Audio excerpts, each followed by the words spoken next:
पालघर इथं आयोजित करण्यात आलेल्या सरस प्रदर्शनात मोखाडा तालुक्यातील स्वयंसहायता गटांच्या महिलांसाठी विशेष प्रात्यक्षिक अभ्यास दौऱ्याचं आयोजन करण्यात आलंय।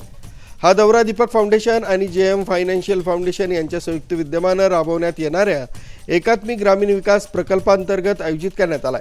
ग्रामीण महिलांना बाजारपेठेची प्रत्यक्ष ओळख करून देणं, उत्पादनांचं मूल्यवर्धन समजून घेणं आणि त्यांना उद्योजकतेसाठी प्रेरणा देणं हा या दौऱ्याचा मुख्य हेतू होता। या अभ्यास दौऱ्यात मोखाडा तालुक्यातील एकूण 29 महिला सहभागी झाल्या होत्या।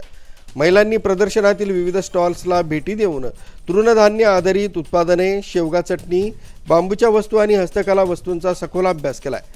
उत्पादनांचं पॅकेजिंग, ब्रँडिंग, लेबलिंग आणि किंमत निश्चिती कशी करावी याचे बारकावे महिलांनी यावेळी जाणून घेतले।